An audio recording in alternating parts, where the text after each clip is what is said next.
Obrigada pela oportunidade de estar aqui interagindo com vocês, viu, pelo convite e usando esse canal de comunicação que é tão interessante, dinâmico, a gente pode trocar informação e também crescer, construir conhecimento juntos, né? Então, isso é muito importante para nós valorizamos demais. Eu já há algum tempo tenho trabalhado com idosos e agora, nesse último ano, na verdade, eu tenho participado de uma pesquisa nacional sobre o idoso dependente e a questão dos cuidadores familiares do idoso dependente, aquele idoso que está acamado, aquele idoso que exige cuidados permanentes, e a gente sabe que, no mais das vezes, são as famílias que dão conta desses cuidados, né? Porque, infelizmente, a gente não consegue, na rede pública de assistência, tudo o que precisa para atender bem o idoso. Então, nós vamos falar dessa perspectiva, vamos falar das famílias que acompanham os idosos em casa, das pessoas que cuidam dos idosos, mas antes de entrar nessa parte, da gente trocar mais ideias nesse sentido, eu queria fazer uma pequena contextualização. Então, primeiro, a gente tem que pensar no seguinte, quando a gente fala de terceira idade ou fala de idosos, a gente não pode pensar que ser idoso é um momento, é uma etapa uniforme, homogênea. Não é, porque a gente vai encontrar diferentes condições e perfis de terceira idade a depender das décadas, das etapas, digamos assim, dentro desse grande grupo que é da terceira idade. E é importante a gente fazer essa distinção, porque a gente sabe que na nossa sociedade cada vez está sendo mais frequente a gente encontrar idosos de idade bem avançada, né? Então, aquele idoso de 60 anos, ele não é exatamente igual àquele idoso que já tem 90, 95, até mais de 100 anos, como a gente encontra hoje em dia na nossa sociedade. Então, a gente precisa pensar nas etapas e tem que pensar que em cada etapa as condições, o perfil, o conjunto de necessidades vai ser distinto, né? Mas tem uma coisa, ou dois elementos, vamos dizer assim, dois fatores, que são importantes de serem pensados para a saúde do idoso em qualquer etapa, que é a questão da autonomia e independência. Quando a gente fala de autonomia, a gente está falando, esse idoso consegue expressar a sua vontade? Esse idoso consegue negociar a sua vontade dentro da família? Ele consegue fazer as suas escolhas dentro da sua possibilidade ali de escolhas? Isso tem a ver com autonomia, né? Eu escolho a roupa que eu vou vestir, eu escolho como eu quero cortar meu cabelo, eu escolho o dia que eu vou lá no INSS com o meu cartãozinho sacar o meu dinheiro, para quem que eu vou dar o meu dinheiro, para que fim, como é que eu vou utilizar, como é que eu vou pagar minhas contas, faço minhas comprinhas. Isso tem a ver com autonomia. Ele pode exercer a sua vontade, expressar a sua vontade. E na família ele pode ter consentimento, ele pode ter a não interferência de nenhum familiar para que ele consiga exercer essa autonomia. Isso envolve vários aspectos da saúde do idoso, porque, veja bem, um idoso que está conseguindo exercer a sua autonomia, ele está conseguindo refletir, ele está conseguindo negociar, ele está conseguindo ter muitas vezes uma moeda de troca. Vou dar um exemplo, até da minha vivência familiar. Eu tenho uma mãe de 85 anos. Essa minha mãe, ela vive muito ligada a outro irmão meu, com a sua família, enfim. Não mora na mesma casa, mas compartilha muita coisa, está muito ligada. Então, eu dou o dinheiro para ela. ela administra. Se ela quer dar para outra pessoa, para um filho, para um neto, tal, é problema dela, mas ela administra. E dou para ela porque eu sei que isso é importante para a valorização dela. Ela sentir que ainda pode dar um presente para uma pessoa, destinar o dinheiro dela como ela deseja, e assim também cultivar conexões e laços com outras pessoas da família, o que é importante para ela. Então, a autonomia, isso é muito importante, a autonomia. E a independência. A independência é um pouco diferente do conceito de autonomia. A independência é a capacidade de realizar, é de fazer, é de levantar e ir no banco sozinha, caminhar, tomar o ônibus, descer do ônibus, ou, enfim, algum grau de independência. Então, a autonomia é a capacidade de planejar, exercer vontade, ter vontade, expressar vontade. E a independência seria a realização da sua vontade, né? Esses dois são, vamos dizer, irmãozinhos, eles caminham juntos e precisam ser preservados o mais possível para a saúde do idoso, isso é bom, e para a saúde de toda a família e especialmente os seus cuidadores. Ora, a gente podia pensar, um idoso dos 60 aos 70 anos, ele provavelmente vai conseguir manter muito ainda da sua autonomia e da sua independência. Mas um idoso dos 70 aos 80, ou dos 80 em diante, estas coisas, esses dois aspectos da vida já podem estar comprometidos. E aí é muito importante também a gente pensar o que a gente faz quando esse compromisso acontece.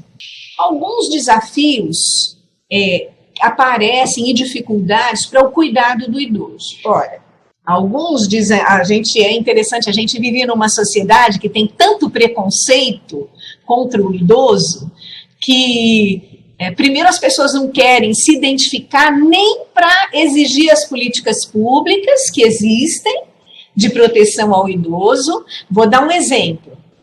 Eu já vi várias pessoas, inclusive amigos meus, fazerem. São idosos, podem entrar na fila preferencial, mas não entram, porque não querem ser identificados como idosos. Porque se sentem mal com isso. Acham que será uma declaração de que está acabado, né? De que está muito velho. Então, tem políticas públicas de proteção e de auxílio e para a saúde do idoso, como é a questão das filas prioritárias, mas não quer usar a política pública para não se identificar com o estigma, não se identificar com o preconceito que pesa contra o idoso. Esse é um problema muito sério. Então, vocês veem que nem tudo é política pública, que mesmo quando a gente tem política pública, o próprio sujeito beneficiário da política pode não querer se valer dela, né? O que é horrível.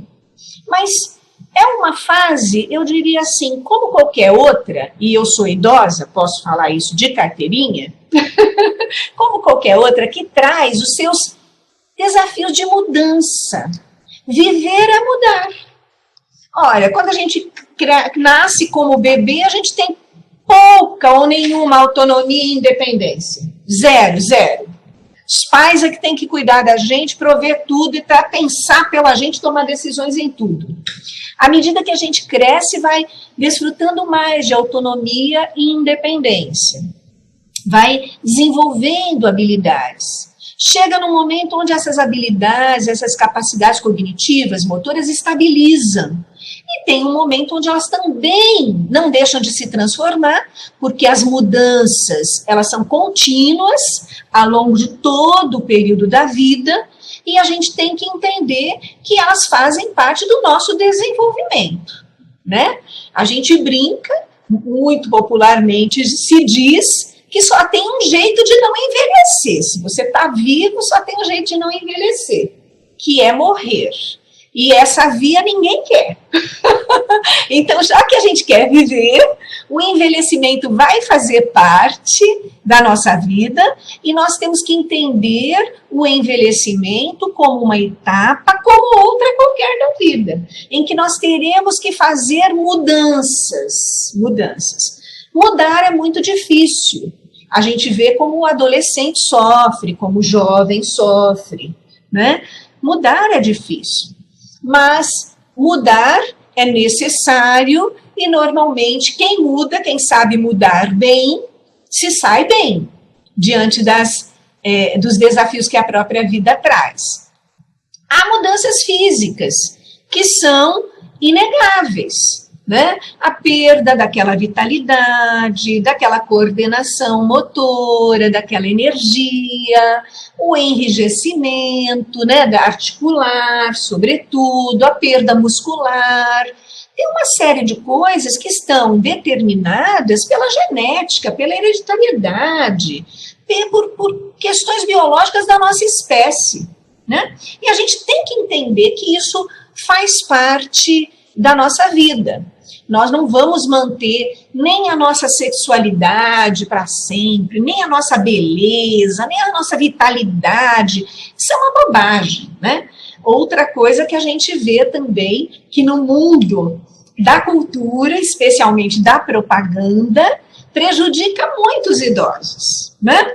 Porque há aquela propaganda de dois idosos abraçadinhos ali no carinho, dizendo: sexo é vida, não abra mão da sua sexualidade. Isso é um mito. Ninguém fica transando até os 100 anos.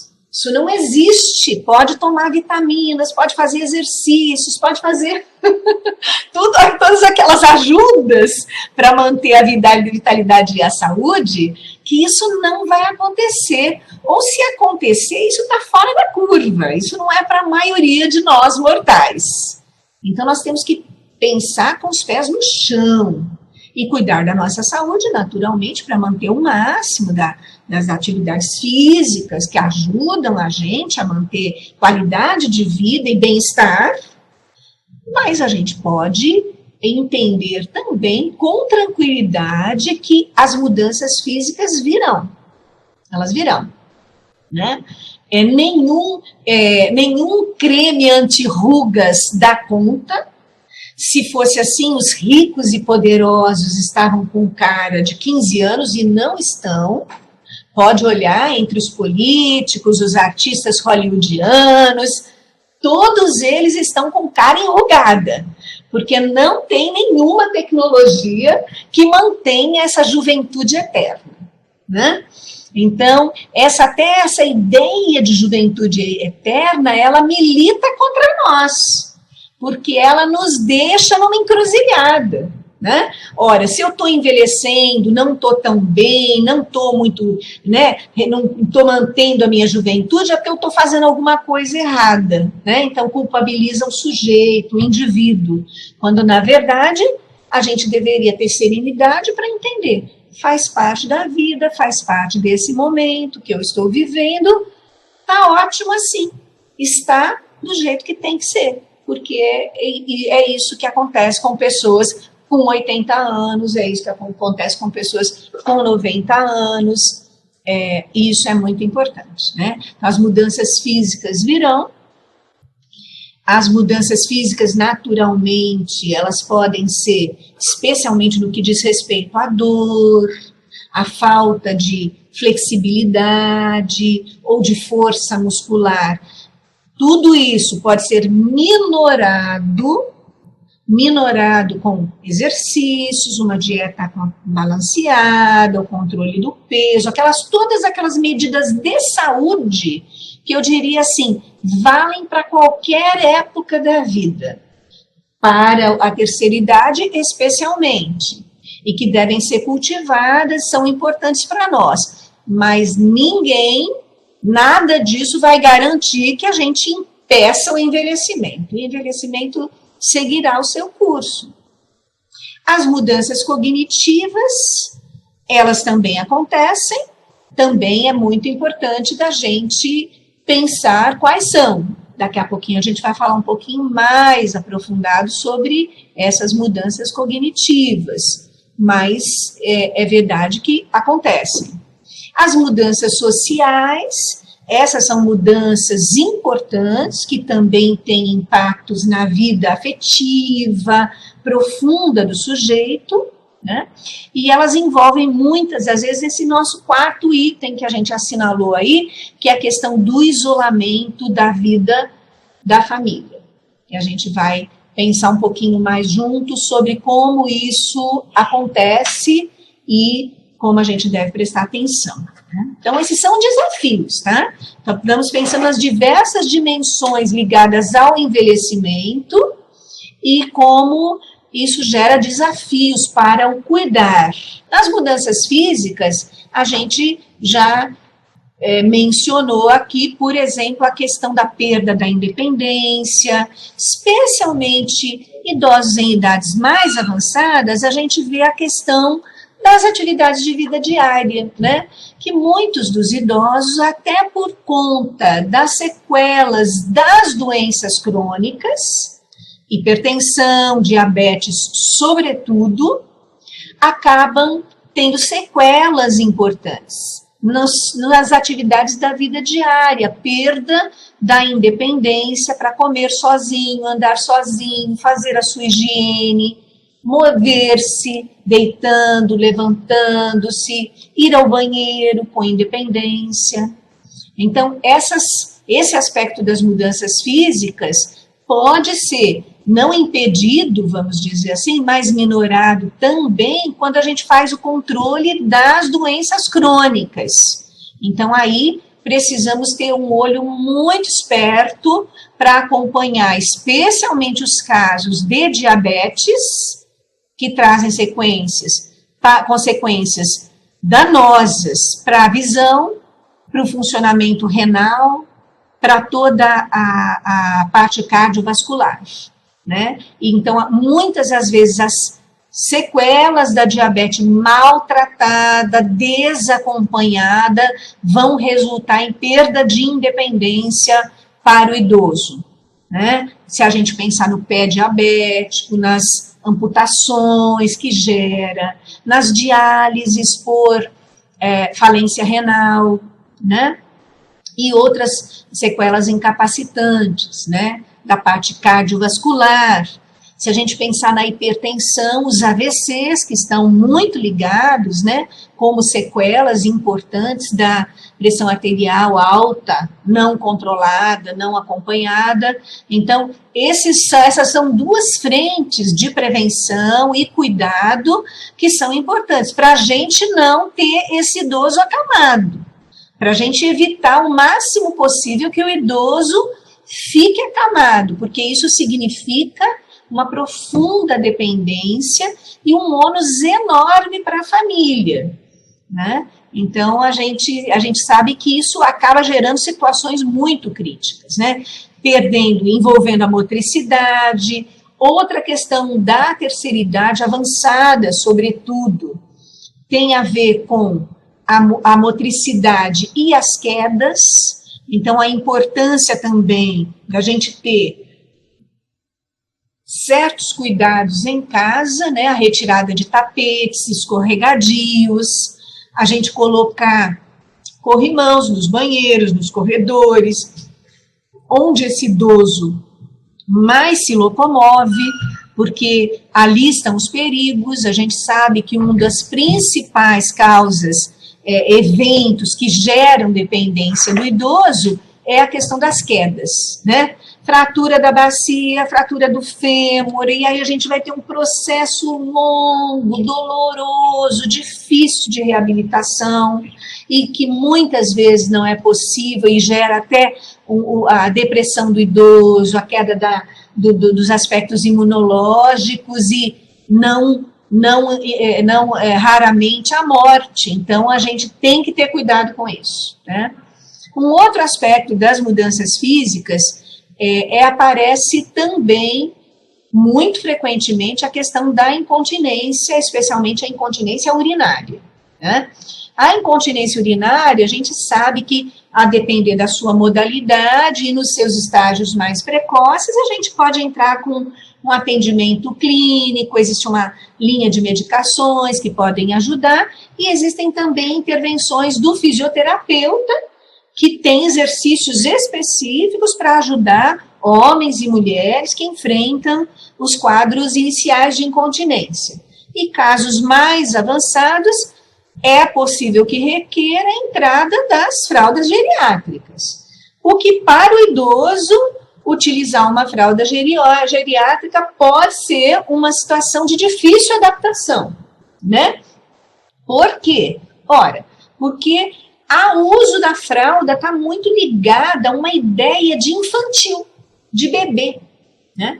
E esse é um dos estigmas que o idoso foge como o diabo foge da cruz. É essa ideia de ele é tão bonitinho, parece um bebezinho, ou ele virou criança, né? Agora tá velhinho, sabe como é que é? Velho é como criança. Esses estereótipos, esses rótulos que aprisionam, que denigrem, que humilham as pessoas. Idoso não é criança, idoso não vira criança, idoso não parece com criança. São dois momentos muito distintos da vida da gente. E nós que somos profissionais, nós que somos pessoas mais esclarecidas, devemos lutar muito para combater esses estereótipos que ferem, que constituem-se em violências simbólicas contra o idoso. Ora, mas a gente viu que as mudanças são inexoráveis, ninguém pode contê-las totalmente, e é possível que em idade avançada o idoso requeira o uso da fralda. E aí a gente tem que lidar com isso com a maior naturalidade, entender que se é preciso, e se adaptar a essa sua nova condição. Que hoje em dia também essas tecnologias das fraldas, o jeito de vestir, a durabilidade dela, o poder de absorção está muito mais avançado do que já foi no passado, e as fraldas já estão muito mais difundidas e podem ser adquiridas. Isso é ótimo. E não pode ser diferente porque a nossa população está envelhecendo, tal como da Europa envelheceu, dos Estados Unidos envelheceu antes de nós, né? Então, eles aprenderam a fazer essas coisas antes de nós também. E nós temos que aprender. E também as mudanças físicas, que têm a ver com fatores hormonais ligados à pele, às unhas, ao cabelo, e, portanto, que tem a ver com a imagem social do idoso, né? A gente falou um pouquinho das rugas, né? A retração da gengiva, as unhas frágeis, o cabelo que vai afinando, que vai caindo, né? E são todas mudanças que vão mudando até a nossa cara, o jeito como a gente se vê e como os outros nos veem também, né? Mas que nós temos que estar preparados para entender que é assim mesmo. É um outro momento de vida. Falamos de mudanças físicas, mas e as mudanças cognitivas, né? Bom, nós sabemos que o modo como a gente processa a informação, o modo como a gente armazena essa informação, o modo como a gente mantém a sequência racional de pensamento e fala, também se transforma nessa etapa, né? Se a gente pensar no nosso cérebro, os neurocientistas nos ajudam a ver isso, a nossa capacidade de armazenamento, nossa capacidade de processamento não é infinita, né? Se fosse infinita, nós seríamos Deus, porque aí a gente poderia conter toda a informação do universo e mais, o que aparecesse, mas não é. Então, a nossa capacidade de armazenamento, de elaboração, de construção de novos conhecimentos é limitada. Quando você está no início da sua vida, é como se você comprasse um computador novo. Cabe tudo ainda ali. Tem muito espaço de dados para você preencher. E aí você vai preenchendo, vai colocando imagens, textos e se guardando, né, no seu hardware lá, né? Ora, à medida que você vai tendo muita informação, o seu computador também funciona assim. E assim, ele vai lentificando o funcionamento. Ele não é tão rápido mais como ele era no seu início. Ele vai se lentificando. Por quê? Porque cada vez que você põe uma nova informação, que você busca um dado, ele tem que procurar um monte de coisa que está lá e tem coisa pra caramba. Então, pensa em você. Os anos todos de vida, os registros, as memórias, né, o que entrou pelo olfato, pela visão, pela audição, pelo tato, pela cinesia, por tudo. Né? As novas construções, conexões que você fez, é muita coisa, né, que está lá. Então, isso significa o quê? O idoso não deixa de ser não passa a ser menos inteligente, nada disso. Mas ele tem um tempo de elaboração que será outro. Né? E a vantagem do idoso é que quando chega uma nova informação, ele tem muito arquivo para comparar aquela nova informação, porque ele tem muito registro. E isso é uma grande vantagem. Isso se chama experiência, que é uma coisa que a gente não compra e não tem nos livros. É uma coisa que a gente constrói conexões, associações, relações, e dadas pela experiência, portanto, construções novas, nossas. Essas mudanças cognitivas, elas são muito valorizadas, esse acúmulo da experiência pelas empresas, quando precisam tomar decisões importantes. Porque você consulta quem? Você consulta quem tem experiência, tem vivência, já passou por situações XYZ, que pode te trazer recomendações, novos dados que você não tem. Mas, se você se mede dentro de um padrão, daquele jeito como você tinha 18 anos, 20 anos, 30 anos, eu me lembro, quando eu fiz vestibular, com 18 anos, e eu passei, eu fico pensando, se eu fizesse hoje em dia, eu nunca teria passado.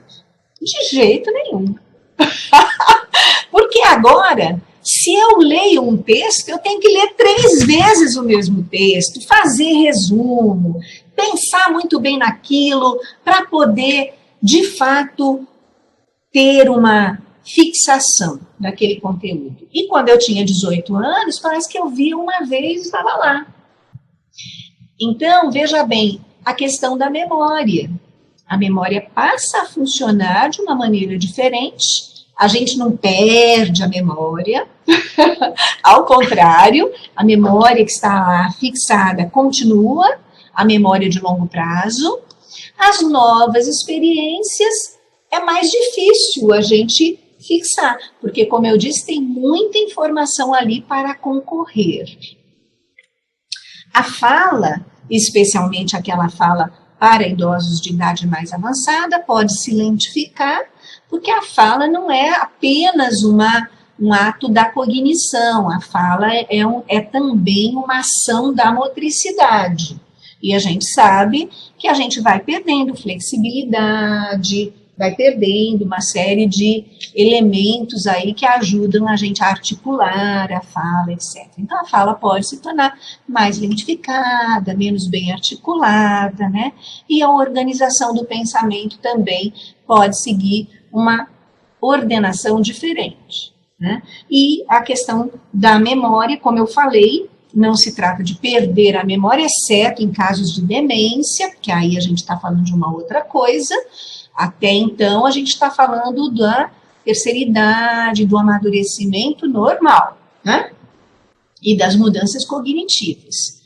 Do ponto de vista da cognição, se a gente pensar em patologias, a gente vai ter duas, cognição e motricidade, a gente vai ter o Parkinson, e especialmente a cognição, os quadros de Alzheimer, que vão impactar diretamente, né? E aí já são doenças muito bem conhecidas e que podem acontecer mais frequentemente na terceira idade, mas que podem também acometer sujeitos de outras idades, em outros períodos da vida, né? Então, a gente sabe que não é um privilégio do idoso, embora impactem mais e aconteçam mais durante a terceira idade, né? Queria entrar agora num aspecto super importante, que é a mudanças na sociabilidade. Porque eu acho que a questão da sociabilidade também é uma questão muito dolorosa para o idoso. Na maior parte das vezes, ao longo da vida, a gente está ampliando, a gente está expandindo, conhecendo pessoas novas, indo para lugares novos, né? Nos conectando com grupos novos. Então, eu vou fazer inglês, eu vou na ginástica, eu vou fazer esporte com não sei o quê, é clube disso, é clube daquilo, estou tendo filhos, estou conhecendo os amiguinhos do meu filho, estou acompanhando meus familiares, eu estou expandindo em vários contextos sociais e institucionais o meu círculo de relações, né? E na terceira idade acontece uma retração desse círculo de relações, né? Especialmente dado pela perda de amigos antigos que vão morrendo, aqueles amigos mais chegados, as dificuldades em fazer novos amigos. O velho é difícil de fazer novos amigos, mesmo porque o velho nem quer mais novos amigos. É difícil se vincular como amigos, sendo uma pessoa da terceira idade. Então, há uma retração das áreas de sociabilidade. Os parentes, os irmãos começam a morrer, os amigos chegados começam a morrer, os vizinhos daquele tempo, da sua juventude ou maturidade, começam a morrer, viajam, mudam, né? Os filhos também viajam, mudam de bairro, de cidade, né? Os netos crescem e atingem uma certa idade, que já não gostam tanto de socializar com idosos, especialmente adolescentes e jovens, o que é muito revigorante para os jovens, para os idosos. Idosos adoram ter crianças por perto, adolescentes, jovens, mas normalmente adolescente e jovem não gosta muito de socializar com idosos. Então o idoso vive uma retração das suas relações, né? Uma diminuição do número de contatos, das visitas, dos telefonemas, das viagens, né? Especialmente quando ele vai perdendo certas capacidades de andar com fluidez, né? Eu tenho uma amiga que gosta muito de viajar, e a mãe dela já é uma idosa de idade avançada, tem 87 anos por aí, e sempre viajou com ela, mas a mãe ela até consegue ir na viagem, mas já não consegue andar os deslocamentos todos da viagem. Então, precisa andar um pouquinho, sentar no banco, esperar. Isso cria toda uma impaciência na família, que deseja se divertir, se deslocar, ver isso, ver aquilo. O idoso já não consegue acompanhar, vai gerando algum descompasso e, às vezes, alguma irritação até na família, né? Então, a questão da sociabilidade e de como a família consegue conter essas mudanças e transformações ou não. A reclusão, muitas vezes, pela falta de expansão de horizontes do idoso, muitas vezes o idoso vai contar do quê? Da sua vivência. E onde que está a sua vivência? Está no passado. Ele fala muito do passado, ele curte, ele gosta de contar experiências, coisas gozadas, o que deu certo, o que não deu certo, tudo para ele que diz respeito à sua identidade, ao modo como ele se construiu. E muitas vezes também as pessoas se impacientam com isso, porque acham que o idoso só fala do passado, ou é saudosista, acha que tudo naquele tempo era bom, agora está ruim, ou conta muitas vezes a mesma história, parece que o papai está tantã, porque esquece que contou e conta de novo. Não é bem que esquece que contou, é que aquelas experiências são fundamentais e existem poucas novas experiências tão marcantes, tão impactantes para o idoso como aquelas, né? Aquilo que ele gosta, então, de falar. E precisa ser valorizado no seu discurso, né? Precisa ser valorizado na sua experiência. Agora, problemas relacionados ao cuidar na família. Aí nós vamos entrar num terreno mais sensível. Até agora a gente está falando do idoso, das mudanças físicas, cognitivas e sociais, socioemocionais, na verdade. Agora vamos falar da questão do cuidar do idoso na família. Especialmente quando a gente está falando do idoso de cuidar, a gente está falando especialmente daquele idoso que já requer um cuidado específico.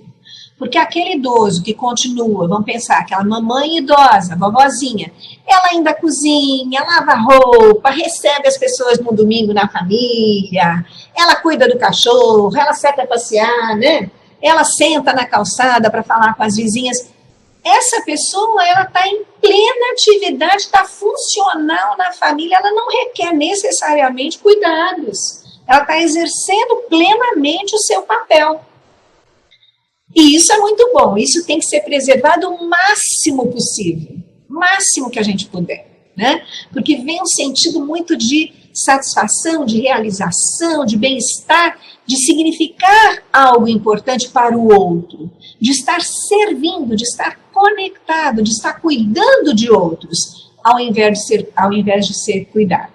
Nessa pesquisa nacional, que a gente trabalhou com cuidadores familiares de idosos dependentes e conversamos tanto com idosos como com os cuidadores, uma das queixas fundamentais do idoso é o seguinte: sou um peso para a minha família, eu só atrapalho, eu só dou trabalho, eu não quero dar trabalho. E isso gera um desespero, um desânimo, uma depressão profunda, muitas vezes. Então, a gente tem que lutar para preservar o máximo possível a funcionalidade do idoso. O idoso estar ativo, participar da rotina da casa. E muitas famílias impedem isso, mesmo quando o idoso pode. A idosa quer lavar a louça, mas a filha não deixa, porque diz: não, mamãe, você pode quebrar o copo. Se quebrar o copo, joga fora o copo e compra outro. O importante é que o idoso esteja ativo, fazendo o que ele sabe, o que ele gosta, o que ele pode fazer. Claro, o idoso pode não ser mais capaz de fazer atividades pesadas, mas pode fazer ainda coisas leves que vai dar a ele um sentido de bem-estar, de conexão, de participação. Então isso é muito importante.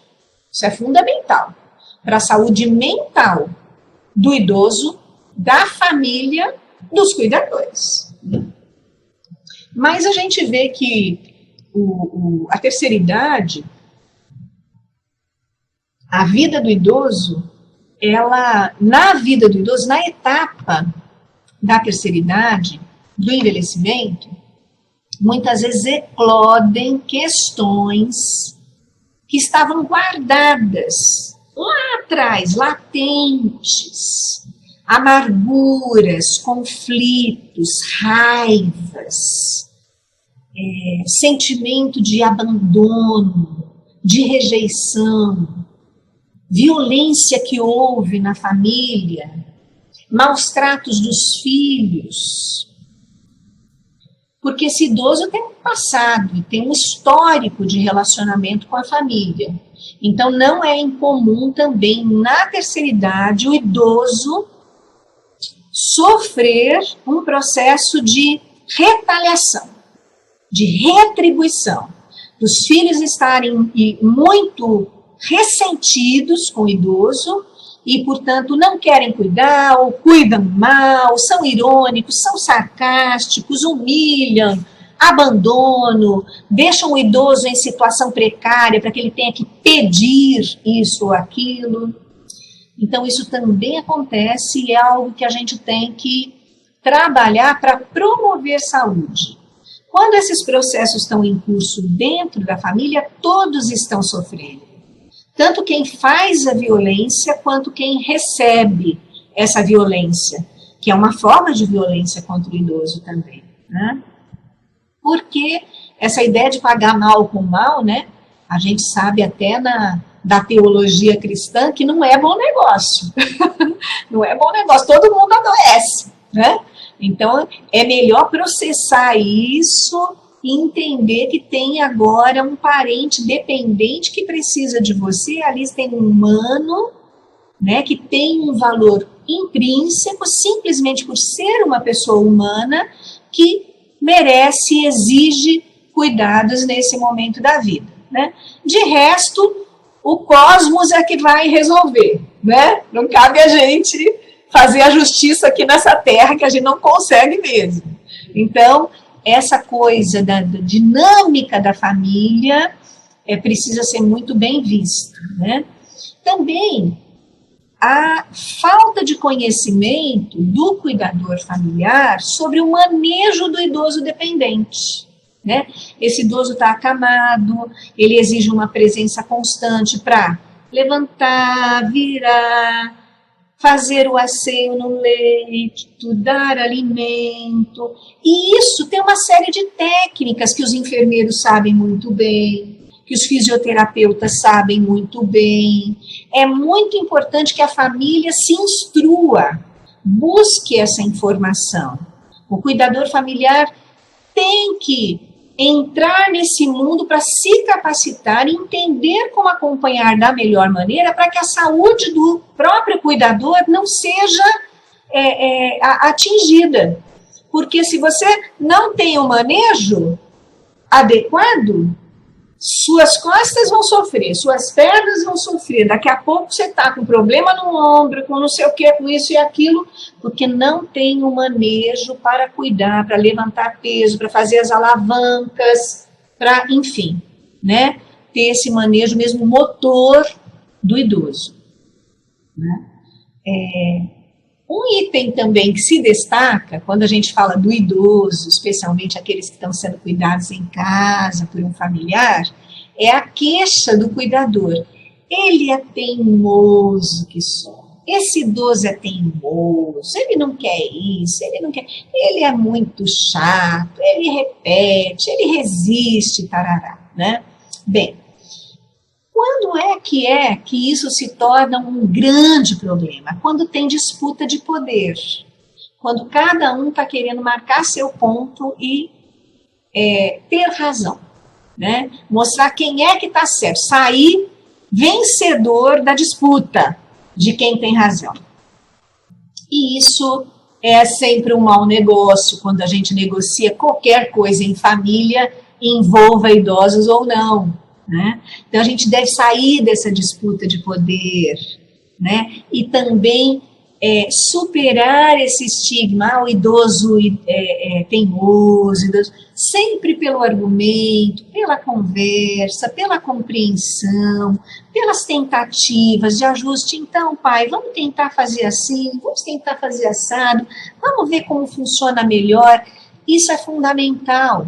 Dialogar, conversar, trabalhar por via da afetividade, da conexão, da conquista, do que pelo embate, de mostrar quem tem razão para humilhar o outro e você sair vitorioso. Que valor que tem nisso? Nenhum, né?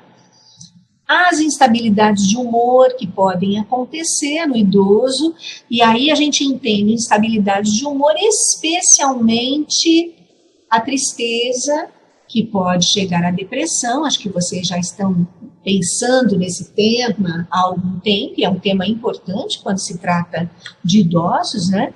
A ocorrência de depressão é a maior incidência de depressão nessa fase da vida, mas também aquela oscilação entre tristeza e raiva que pode acontecer para alguns idosos. E aí, então, tem que ter esse manejo, que é sempre através da afetividade e da conexão, né? Porque sem isso a gente não vai muito longe em canto nenhum, né?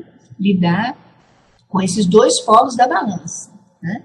E a falta de apoio, todos nós que temos famílias e cuidamos de idosos em casa, a gente sabe que nós temos uma falta muito grande de apoio de serviços especializados.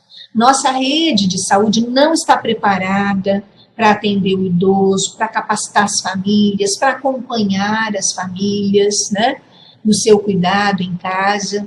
Então, nós vivemos um verdadeiro abandono. Nós já avançamos muito na construção de políticas para a conquista e defesa dos direitos do idoso, mas a gente ainda precisa avançar muito mais na questão da implementação das políticas, né? E nisso a gente está bem atrasado mesmo em criar atendimento, acompanhamento, né, diagnóstico, capacitação para as famílias ou outros cuidadores para essa faixa etária, porque o futuro vai exigir de nós isso com certeza, né? Algumas recomendações à família que eu acho que é importante, né? Primeiro, eu acho que a terceira idade, o velho, quando a gente olha para uma pessoa velha, a gente tem que olhar para ela e pensar, também vou chegar lá. Se a gente conseguir pensar assim, também vou chegar lá, vai ajudar a gente muito a construir empatia, a construir pontes, conexões, né? A gente se impacientar menos com o idoso que anda devagar, que se atrapalha um pouco, que se esquece onde pôs a chave. Pense, na melhor das hipóteses, também vou chegar lá. E é muito importante isso, né? Outra fonte de recursos que a gente pode ter, especialmente em casos de patologias específicas, Alzheimer, Parkinson e outras doenças que podem acometer o idoso, outras demências, enfim, grupo de apoio. Conversar com quem vive igual a mim, está enfrentando a mesma situação, trocar figurinhas, trocar ideias. O que você faz? Eu faço assim, como é que eu lidei com isso? Como é que eu me sinto naquela situação? Você também se sente assim? Como é que você resolve? Os grupos de apoio são fontes valiosas de informação e de apoio. Atualmente, você pode pensar, mas eu estou lá em Manacapuru, como é que eu vou fazer? Não tem grupo de apoio na cidade para isso ou para aquilo. Mas se você tiver internet, você tem grupo de apoio. Você pode conversar online com pessoas que vivem a mesma coisa, né? Porque existem grupos assim, salas de discussão, de reunião.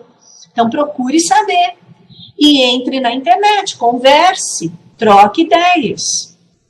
Curso para cuidadores de idosos, que as instituições formadoras cada vez mais têm que pensar em oferecer, né? Em formar tanto cuidadores familiares quanto cuidadores profissionais que precisam também se capacitar e nós temos pouca disponibilidade, né?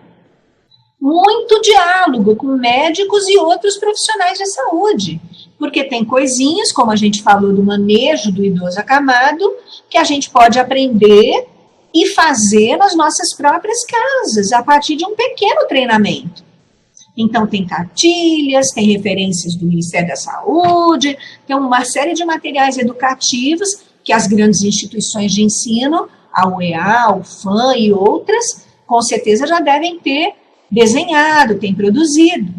Então, conversar com médicos, conversar com enfermeiros que trabalham com idosos para sanar dúvidas, para ter recomendações, para aprender coisas sobre aquele paciente que você está vendo e acompanhando, então pode ser muito importante.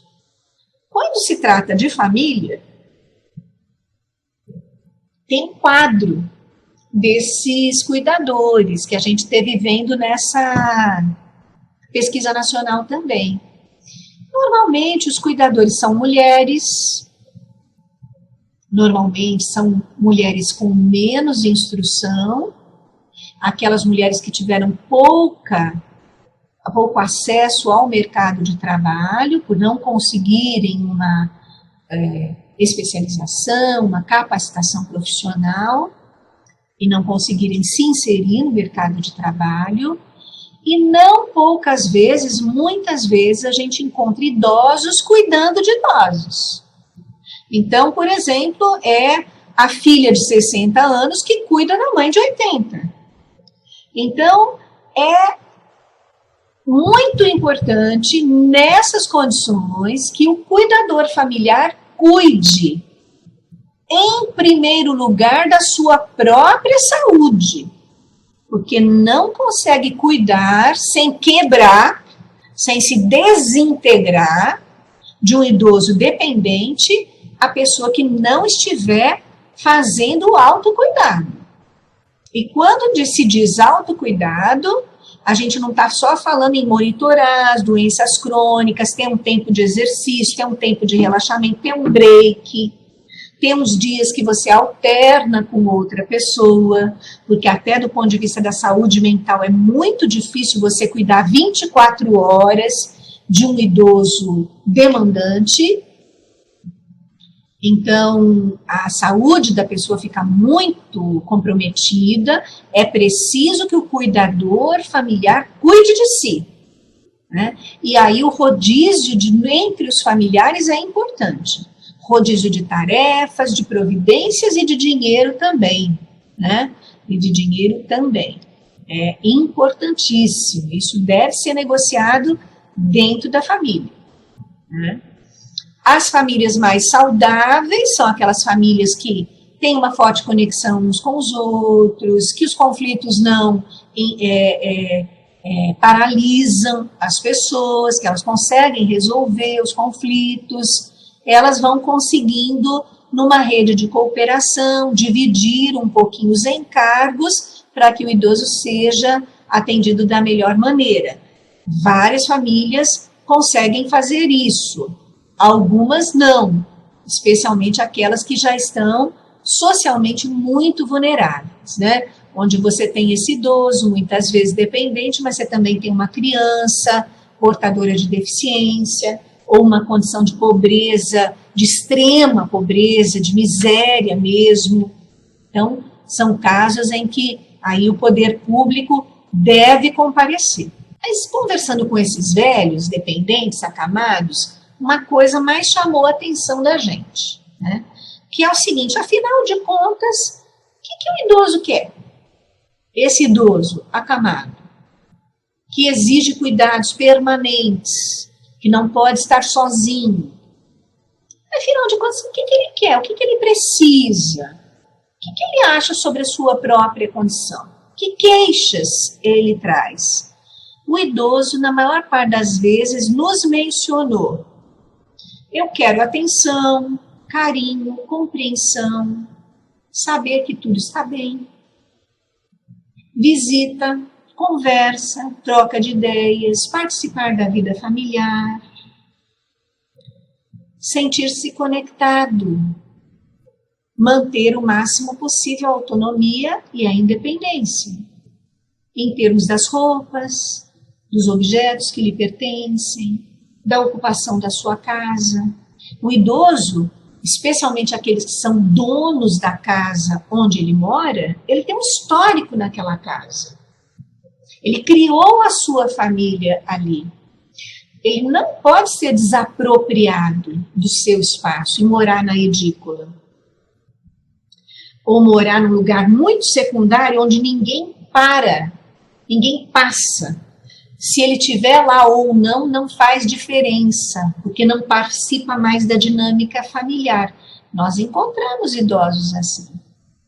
Nós encontramos idosos que têm aposentadoria e têm cartão que eles não veem há anos, porque eles sofrem a violência patrimonial, é assim que a gente chama, né? O filho é que administra a renda do idoso. E que dá um dinheirinho a ele quando dá, ou compra alguma coisa que o filho acha que o idoso precisa. Então, são violências terríveis que marcam a vida do idoso. É como se ele fosse um indigente na sua própria casa. Então, não é incomum, a gente encontrou casos, especialmente numa pesquisa anterior, em que o idoso morava lá na sua casa, mas sabe como é que é. O filho casou, amigou, teve filho, então agora tem um filho, a nora, não tem onde morar, vem para morar com o idoso, que afinal de contas o idoso tem casa. Faz um puxadinho, inicialmente mora o filho, a nora e os filhos do filho, os netos.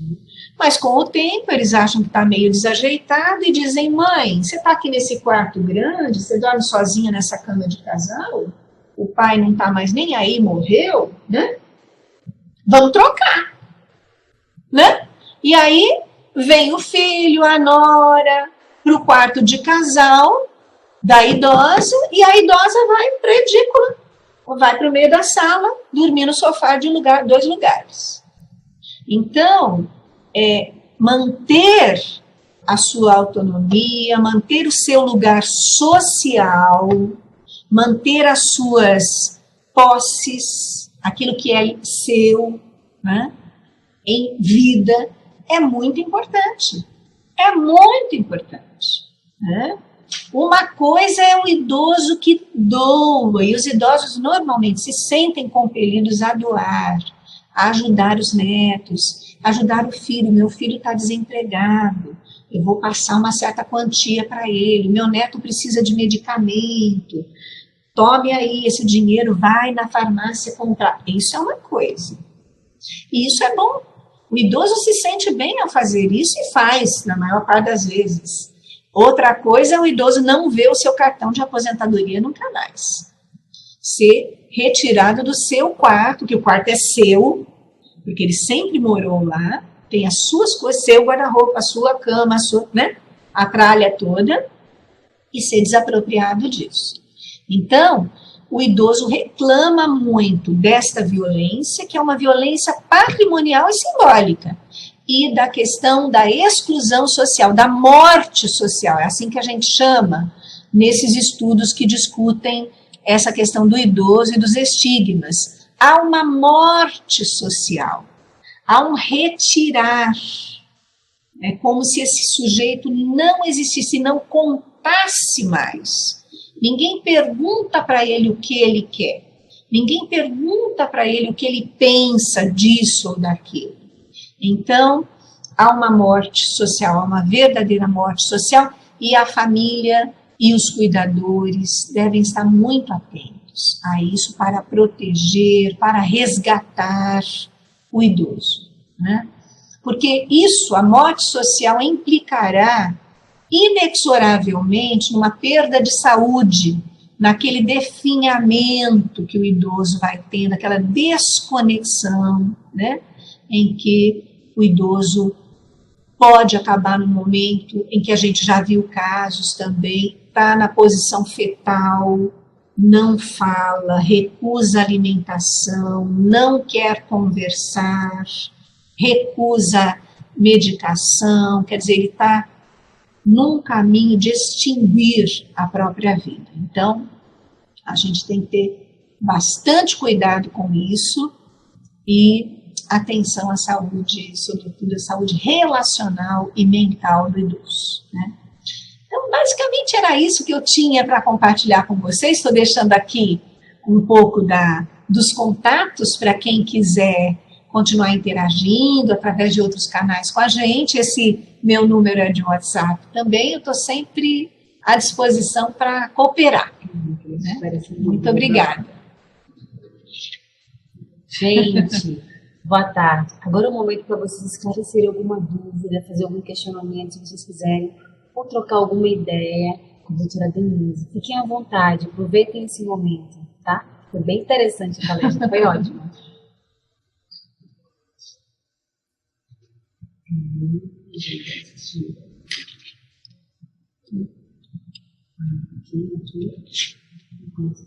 Gente, tem Manacapuru, Benjamin Constant, Parintins, Borba, Odisseia Indígena de Parintins está participando. Nossa, que bacana. Manacapuru, Eirunepé. Nossa, que a gente não consegue ver, deixa eu ver aqui. Nossa, que bacana. Já vão subir. Borba, áudio e vídeo ótimos no aplicativo. Deixa eu ver se você consegue ver. Mais alguma coisa que perguntar aqui recentemente? Teste. Mana Capuru agradece. Áudio e vídeo ótimo já. Que bom. Itamaraty, Mana Capuru.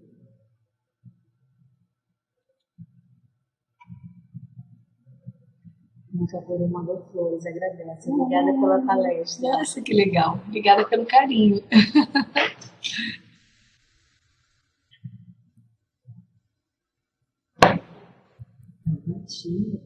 Nossa, que longe! Muito legal. São Que Paulo bom que a gente Olivença. pode atingir tantas pessoas, né? Isso é maravilhoso.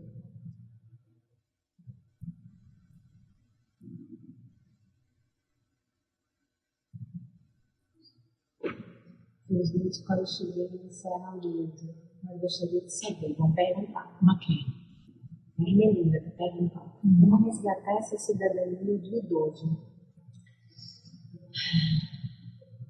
Eu acho que essa questão da cidadania, né, da participação social, passa especialmente por cada um de nós, somos formadores de opinião, né? Estou falando com o quê? Com técnicos, com profissionais, com professores, com estudantes. Nós somos formadores de opinião. Então, nós temos que nos contrapor aos estereótipos, aos estigmas. A gente tem que se contrapor a experiências que coloquem o idoso em situação de humilhação, como aquele que não... E vigiar cada um de nós mesmos. Isso é importante. Às vezes, a falta de cidadania está na nossa própria casa. Vou dar um exemplo. Levo minha mãe no médico. Minha mãe está lá. Aí começa a falar, doutor, ela isso, ela sente aquilo, ela sente acolá. Ela tenta descrever o que ela está sentindo. Eu digo, não, mãe, mas tem isso, tem aquilo, tem aquele outro.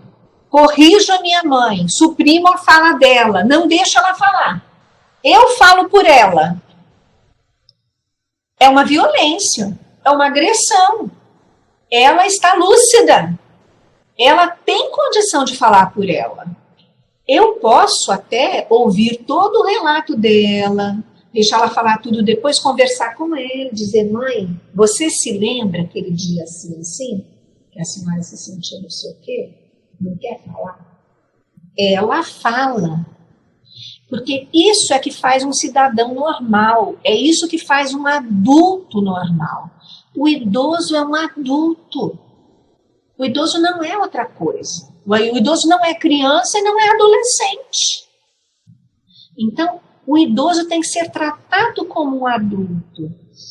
Essa é a verdadeira cidadania, porque cidadania é a gente se sentir parte da polis, da cidade, se sentir parte da sociedade. Eu ainda tenho voto, posso falar por mim, posso me expressar, saber das minhas próprias coisas. O máximo possível a gente tem que observar isso. Não oferecer ajuda que o idoso não precisa, por exemplo, se ele não requisitou, né? Deixar ele agir por si, falar por si. Essa é a verdadeira cidadania, ou autonomia, manter a autonomia dele como sujeito, membro da sociedade, né? Muito bom, estou gostando muito, né, de um jeito assim tão direto, né, conversar e saber a opinião e receber essas reações, né, de pessoas que estão geograficamente tão distante, mas do ponto de vista do interesse pelo tema, né, talvez das linhas até de preocupações, né, muito próximas da gente, né? Isso é muito legal. Muito legal. Gente, mais alguém tem algum questionamento a fazer? Algo que queira abordar com a doutora Denise? Fiquem à vontade, ela está só aguardando, tá? Acho que é o tipo de tema que fica dúvida, porque a abordagem é tão difícil, no máximo querer alguma curiosidade.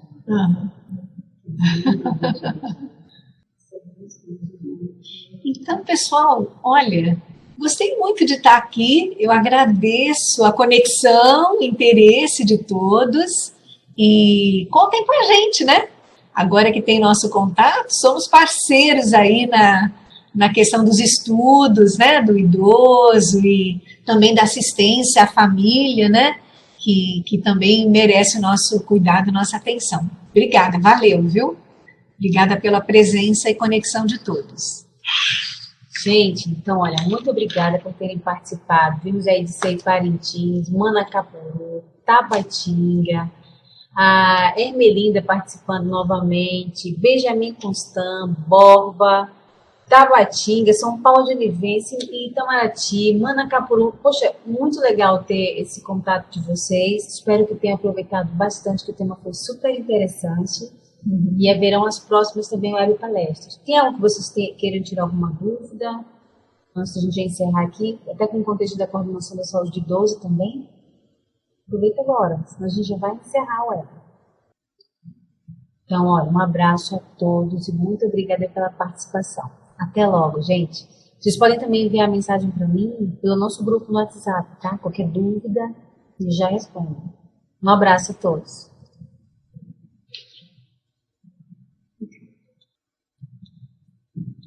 Tem que fechar a câmera, não consegui.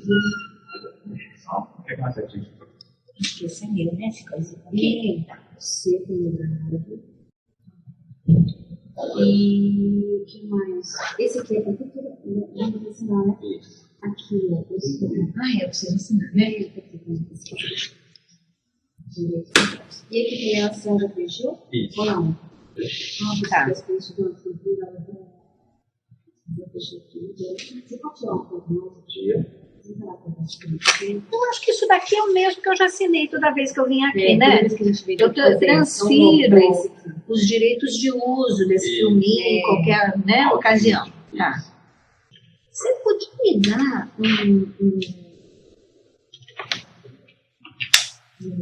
não sei se